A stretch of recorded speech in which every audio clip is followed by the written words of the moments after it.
Hey, what's up, my friends? And welcome to your next lesson in biofeedback. So today we're going to be talking about energy.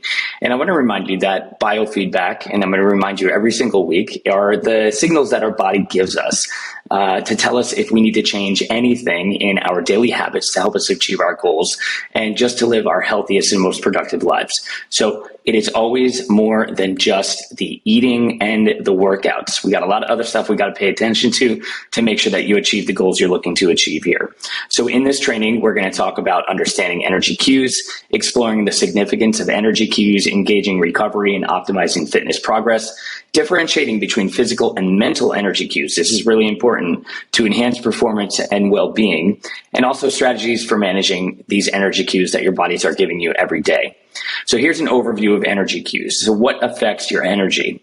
Very simply put, nutrition, hydration, sleep quality, stress levels, and exercise intensity.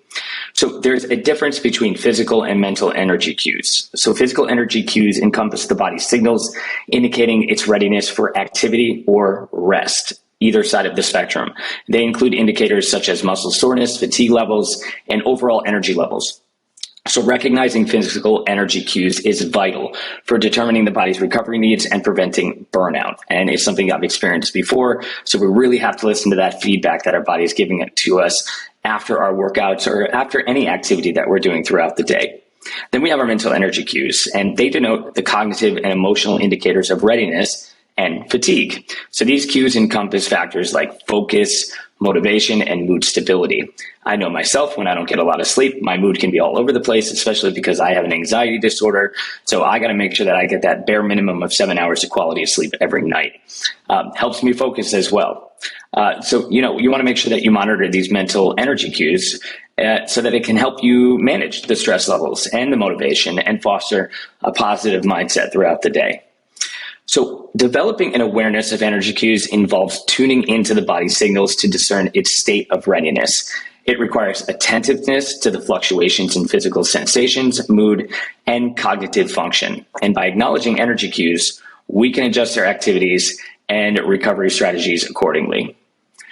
So the big question is, how do you manage your energy cues? So first we have nutrition and hydration. Maintaining proper nutrition and hydration supports energy levels and aids in recovery. Now this one's pretty clear cut, right? But how to manage your nutrition and hydration is why you are all here. And that's what we're going to continue to work on.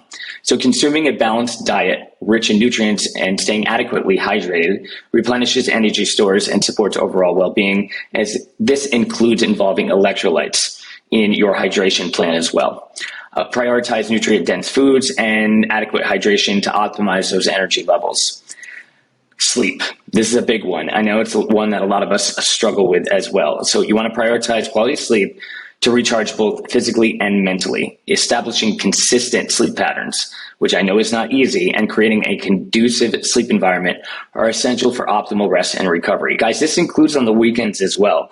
So, and I'm guilty of this too. I want you to know that I'm not perfect and I will never pretend to be.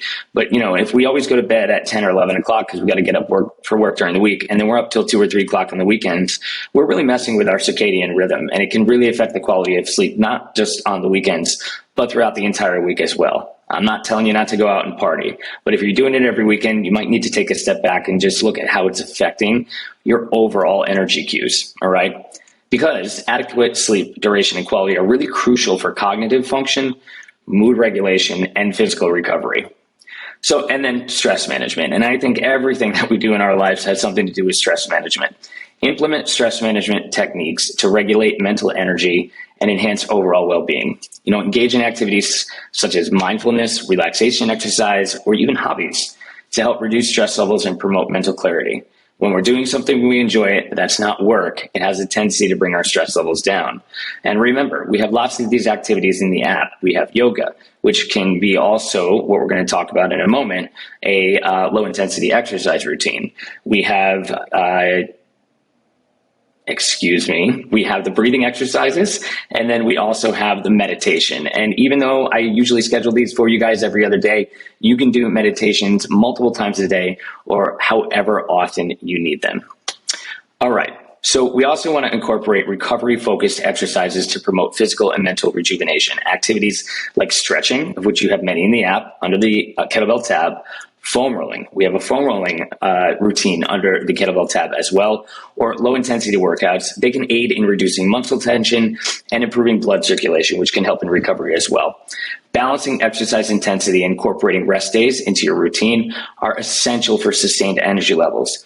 So if you feel like somebody that's going at 110% 7 days a week, let's have a conversation, because we really need to find out how we're going to work in that super important rest day to just give everything in your body a break, including your mind.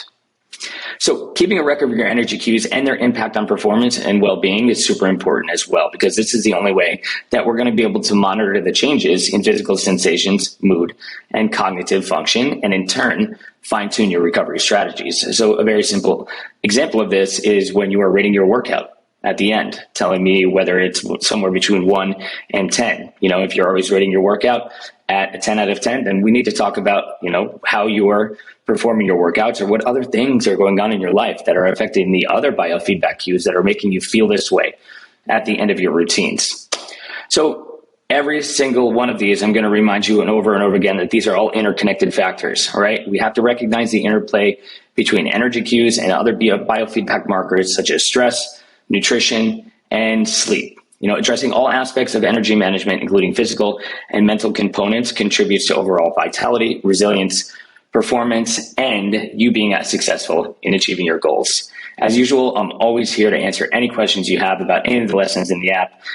Look out on Wednesday, because you're going to be getting this resource, but know that it's always available in your resource bank as well.